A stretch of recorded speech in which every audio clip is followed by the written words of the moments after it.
Massachusetts lawmakers have passed police reform legislation that still needs the governor's approval. Lawmakers in favor of reform say it will make police more accountable, but many police officers say the legislation has been rushed and components will hurt law enforcement rather than help the public. We've heard recently from local legislators regarding the bill on Connecting Point, and tonight we hear from local law enforcement. I spoke with Holyoke police officers Manny Rivera, president of the Holyoke Patrolmen's Union, and Sergeant Jim Bartolomei about their concerns regarding the components of the bill. We're disappointed in the way the politicians handled this whole bill. We believe that they should have taken a little more time to research exactly what's in the bill, because we don't believe that they truly understand what it is that they're passing. Do you agree that some sort of police reform should have been passed after the killing of George Floyd? Yes, we're certainly on board with police reform and some of the things that the governor was looking for as far as the post-certification board. We're one of the last states in the nation to come across that kind of training and that kind of certificate program. So that's something that you are in favor of, this certificate program? Absolutely. We see nothing wrong with that. So, Manny, last week you spoke with other law enforcement officials and union members, and you pretty much called out some local lawmakers, saying that you're, quote, more equipped to speak to the needs of minorities and police officers. Can you explain just, what you meant by that? So, yeah, last week I called them out. Again, just like Jim stated, we're not against any of this training. However, growing up in Holyoke, being a police officer there for 23 years, you learn the culture. And not everyone, in these areas is looking to do what these politicians are doing to us and throw us under the bus. And I think that if we were to sit down, round table, and have a discussion, we get a lot further than what these politicians are pushing. And, again, because not only did I grow up in those areas, but I still patrol in those areas. I figured if we sat down, I could definitely be of some help.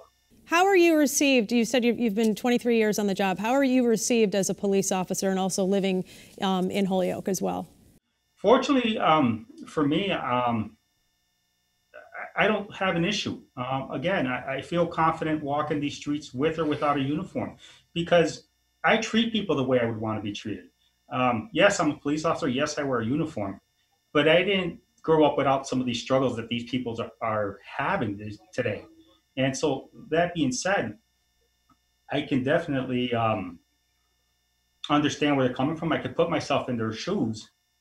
And so, so I don't have an issue. And what's the racial makeup of the Holyoke Police Department? We're 40%. 40% minority? Yes. So, Jim, which represents our community. And Jim, when you talked about some of the issues in the bill that concern you, one of the things that has been brought to everyone's attention is qualified immunity. Can you explain a little bit about how that would affect you on the job?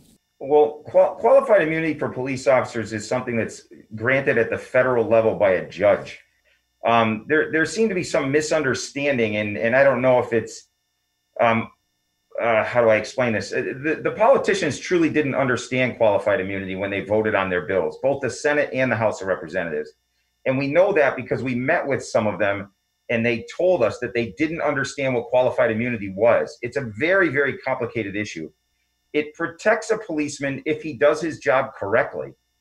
If the policeman breaks the law or does something wrong, they don't get qualified immunity. And that seemed to be missing from all of the interviews that the politicians did. They made it sound as though qualified immunity was something that every policeman gets all the time and nobody can sue us. Policemen are sued plenty. And the removal of qualified immunity is going to make it so a policeman questions the things he can and can't do on the street, which is not only bad for the policeman as far as safety for us, but it's bad for the public. Because when you're supposed to react to a situation and do something instinctually, that's what we're trained to do. But with qualified immunity gone, you're going to have policemen second guessing themselves, saying maybe I shouldn't get involved in this because it's not going to end well for me, my family, for the department. So qualified immunity is a very, very complicated animal that lawyers spend years and years and years trying to figure out what it's all about. And our politicians spent 3 days and then voted on something that they had no idea what they were voting on. Manny, can you pick up on that as far as being on the job for as long as you have been on? And I know, Jim, you've been on for 25 years. Have you been in situations where you've been shot at or where you've had to make those split-second decisions? Yes, I have. 10 years ago, I was on a traffic detail, and I had my back turned directing traffic, and the company I was with alerted me to an individual heading towards us with a firearm pointed. And, I was able to take cover, eventually take this individual down. No shots were fired on my behalf. He did pull the trigger several times at me. The gun jammed. So fortunately for me that day, I was lucky. But, working in a city like Holyoke or Springfield, those are the things we deal with on a day-to-day basis. And, you have a split-second decision, and knowing that you're doing your job and you've been trained to do your job, and now something like this comes into play, you start thinking, it's not more about your life or the next person. Now you're thinking, what am I losing here? Am I losing my career? Am I going to jail? And that's where it becomes very difficult. Jim, how has the killing of George Floyd and the aftermath that has followed made police work more difficult for you and for Manny and for others? Well, we like to say that we in Massachusetts don't have those issues, the George Floyd issues. We don't have the Ferguson issues. We are one of the most well-educated police departments in the nation as far as Massachusetts goes. Our police officers, we haven't had incidents like that. So obviously it's hard for us because we went from being heroes during a COVID-19 experience to being the bottom of the barrel where the media and people have portrayed us not in a good light. I know there's a lot of support out there for us, and a lot of people stop and they say, we support you and we're in your corner and we believe you do the right thing. But it's hard to go to work every day when you're being portrayed in such a poor light, and you've given 25 years of your life to a career that you've done well, and people are now looking at you differently. And some people will come back at you and say, but hey, listen, police reform will get rid of the bad apples in the bunch. How do you respond? Well, I believe we currently have a process that gets rid of the bad apples. When people break the law, they go to jail, even if you're a policeman. There aren't, the protections that people are talking about under qualified immunity. They make it seem as though we can do whatever we want and we don't have to pay a price for that. Well, that's not true.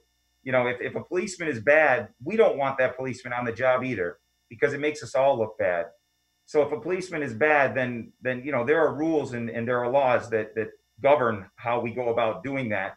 I don't believe that this police reform that they talk about is necessarily going to weed out any more bad apples than the current system that we have now. Manny, how would you say race relations are among police officers? Is there camaraderie? Are there racial tensions? No, not at all. Some of my closest friends are, different skin color than I am. I think the media portrays that. I think some of the public portray that. But honestly, no, that's not an issue. And we will never stand by, I don't care what color skin you are, by someone that's out there doing bad. That's just not going to happen. What's your message then to lawmakers? I know the governor is eventually going to get this. What's your message? Slow down. Let's sit down. Let's talk. Let's really learn what we're voting on here, instead of rushing it to just appease a certain group or get their agenda without really looking into this.